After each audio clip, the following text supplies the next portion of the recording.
Saya Zahid Rosdi, host anda. Dan saya Anfal Sari, calon N15 Dun Taman Templer. Baik, semestinya saya rasa sangat teruja hari ini sebab dapat bersama dengan orang yang hebat, wanita yang hebat, terutamanya Anfal, sebab Anfal berpengalaman luas dalam bidang politik dan juga dalam bidang akademik. Sebab Anfal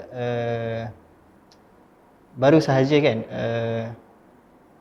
sahaja bertanding dalam Dun Templer. Okey, ini pertama kali. Pertama kali. Adakah Anfal join bidang politik ni, terjun dalam bidang politik ni adalah untuk menyambung legasi ayah? Okey. Atau bagaimana? Okey, alhamdulillah saya sebenarnya terdedah dengan perjuangan ni sudah lama.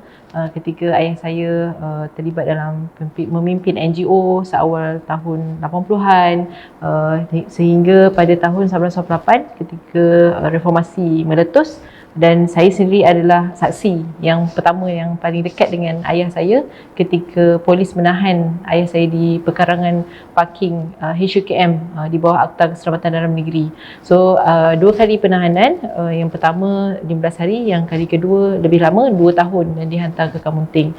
Jadi perjuangan untuk menegakkan kebenaran dan keadilan tu berlangsung begitu lama sehingga alhamdulillah pada 2008 bapa saya masuk bertanding dan menang setelah 2 kali bertanding sebelum itu dalam siri-siri pilihan raya, dan beliau diangkat sebagai Adun Hulu Kelang dari 2008, 2013 dan 2018. Cuma pada 2018 itu adalah kali pertama bawah Parti Amanah Negara, dan ketika Parti Amanah ditubuhkan pada 2015, saya teruja untuk menyertai Parti Amanah dan turut sama dalam memperjuangkan kita bawa gagasan rahmatan lil alamin. Jadi itu sejarah serba sedikitlah bagaimana saya terlibat dalam politik.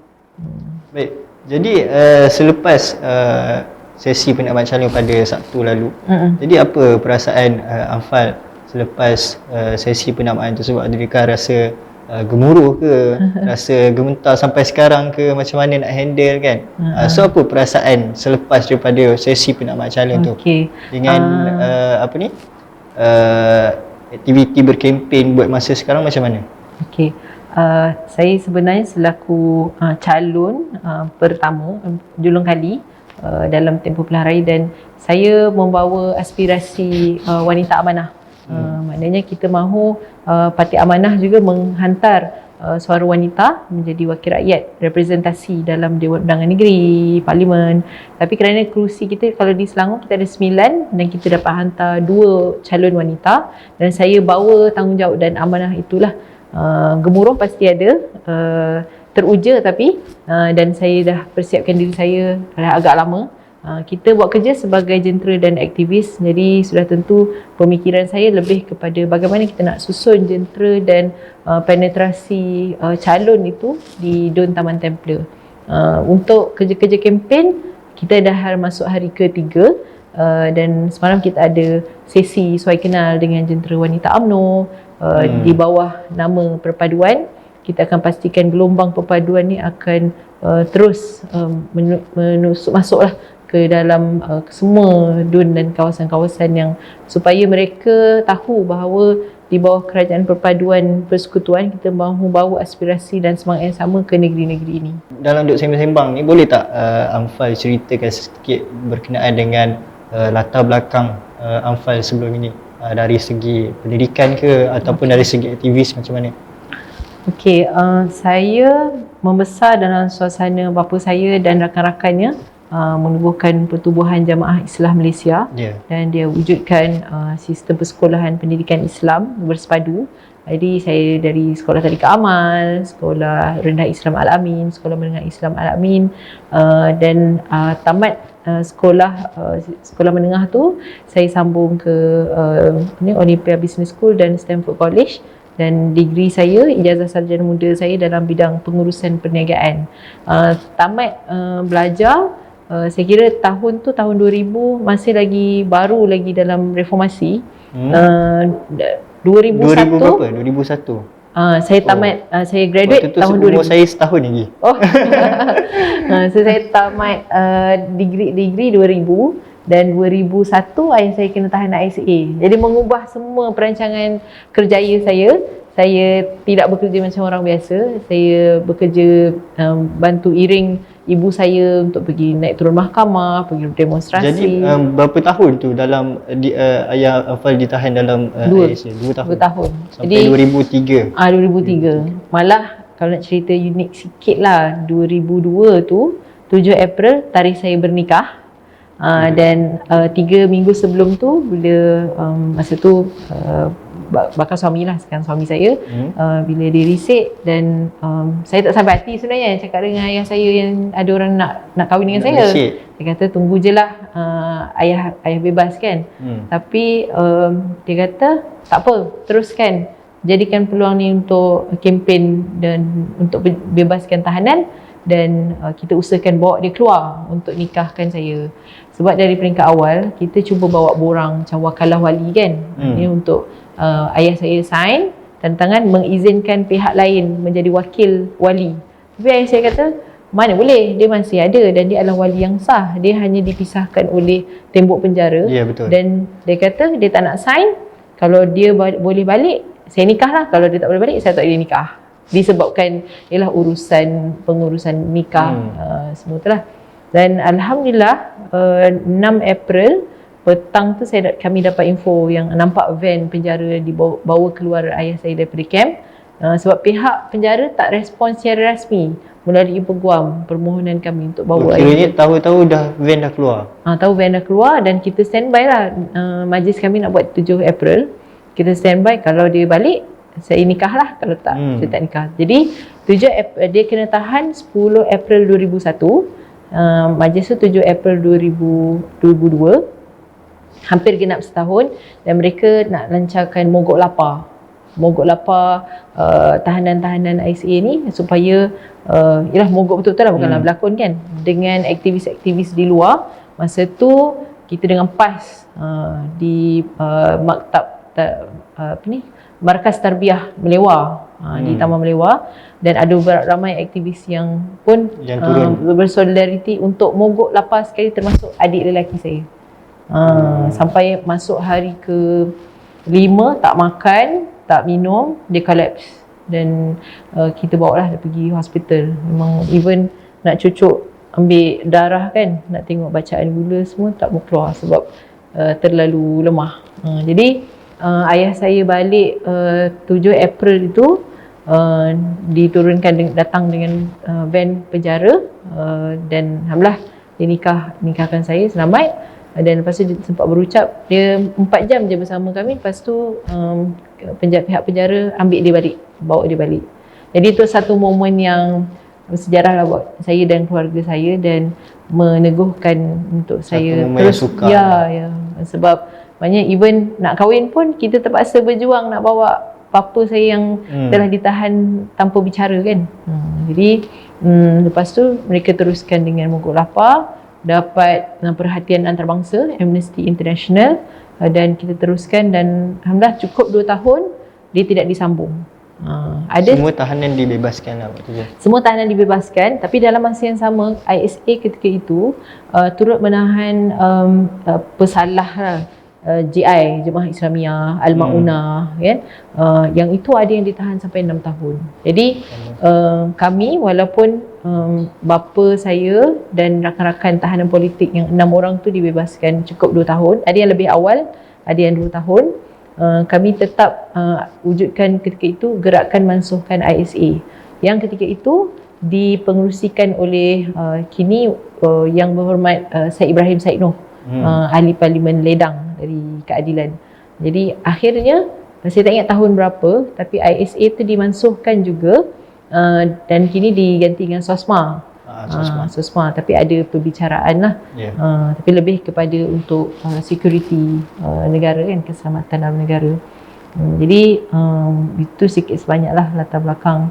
Kalau ikutkan keluarga kami ni, kalaupun ayah saya bukan adun, dia adalah aktivis, ibu saya juga aktivis, dan kami berkhidmat untuk rakyat lah. 15 tahun di Hulu Kelang itu adalah peluang untuk kita beri servis kepada rakyat, dan keluarga besar Hulu Kelang tu sangat dekatlah di hati kami.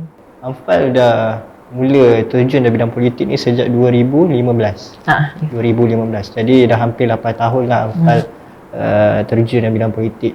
Jadi boleh sedikit ceritakan sikit tak pengalaman Amfal, pahit manis dalam politik ke bagaimana sepanjang Amfal masuk dalam bidang politik ni?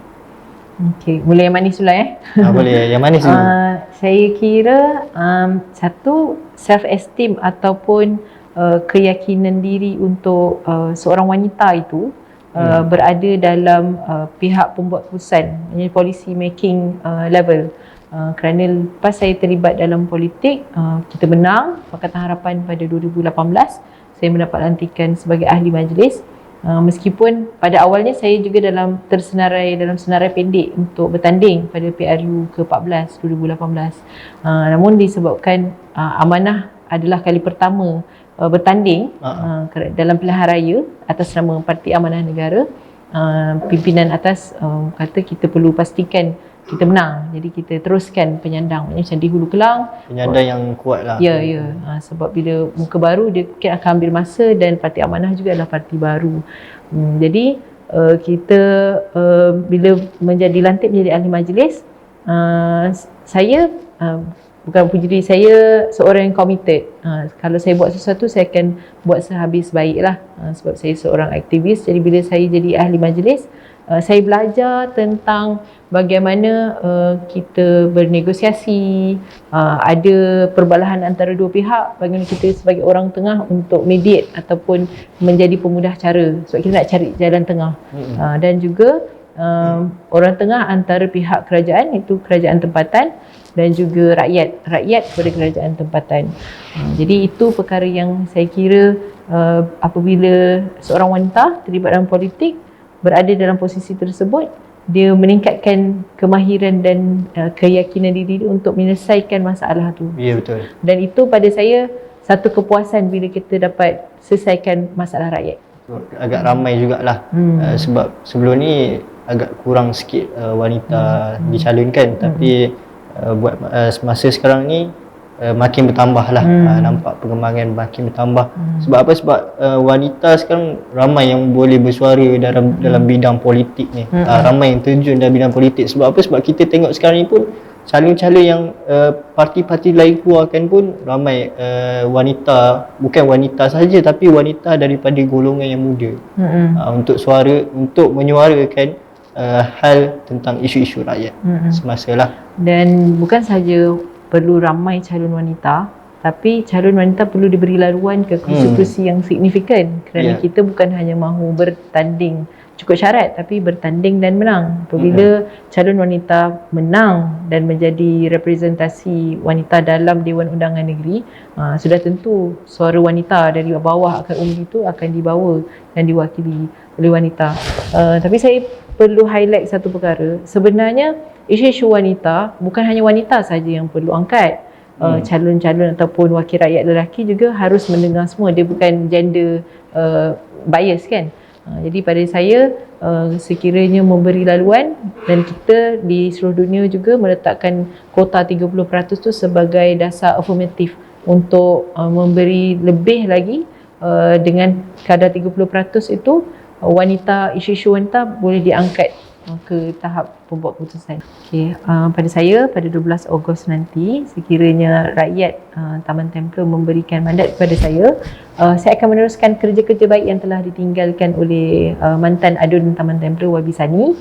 Saya akan bersama dengan baik dengan ahli Parlimen Selayang daripada keadilan, dan saya akan memberikan komitmen untuk membangunkan Taman Templer dan mensejahterakan penduduk-penduduk dari semua lapisan, daripada anak muda, daripada wanita, OKU, dan kita ada kelompok orang asli di Bukit Lagong. Meskipun tak ramai, saya percaya pada suara rakyat adalah menterjemahkan demokrasi ni berjalan secara baik, di mana dia orang asli tak ramai pun dia ada hak untuk mendapat pembangunan ataupun perhatian daripada pemimpin.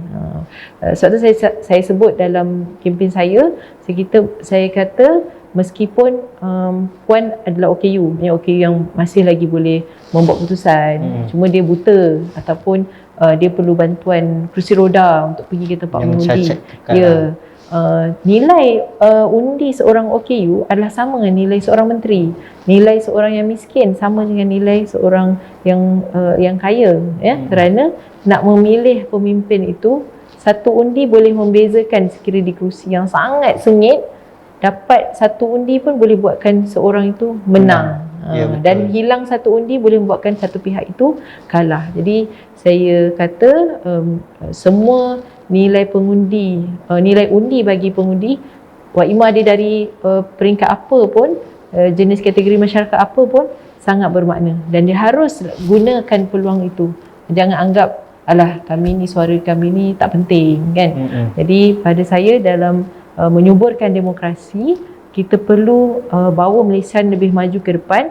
Hatta dalam pendidikan demokrasi perlu dimulakan lebih awal di peringkat sekolah. Walaupun contoh tentang kita mahu tandas bersih, tambah lagi satu unit tandas, itu pelajar-pelajar yang ada cakna tentang politik, dia boleh bersuara. Sekiranya dia tak anggap isu yang menyentuh kehidupan mereka sebagai pelajar dan tak tahu bagaimana untuk menyuarakan, kita sebenarnya tidak menyuburkan demokrasi dan peluang untuk rakyat itu bersuara. Jadi musim pilihan raya bukan hanya berhari raya dengan bendera, dengan kempen-kempen dan sebagainya, tapi adalah peluang untuk rakyat dididik dengan peluang untuk menggunakan hak mereka untuk mengundi, memilih siapa yang paling layak untuk mentadbir negara dan bawa negara kita lebih maju ke depan. Baik. Ya, sebab undi ni pun adalah satu perkara yang wajib lah bagi pengundi. Lagi satu, walaupun satu undi tapi ianya sangat berharga lah dari segi politiknya. Jadi dan dari segi hak tu pula, ia memang walaupun kita rasa macam kita ni, wah aku ni remaja, aku ni golongan muda, buat apa aku nak suarakan, tapi ia sebenarnya penting lah untuk mempertahankan hak-hak rakyat di kawasan-kawasan tertentu. Jadi dengan harapan dan juga tadi apa tadi? Harapan dan juga pesanan yang Amfal berikan tadi, maka berakhirlah kita punya seksi podcast Minda untuk kali ini. Jadi terima kasih Amfal kerana sudi hadir pada pagi ini. Jadi saya nak ucapkan terima kasih kepada Amfal. Jadi insyaAllah kita jumpa lagi pada podcast Minda di hari lain dan di waktu yang sama. So kita jumpa lagi. Assalamualaikum. Bye bye.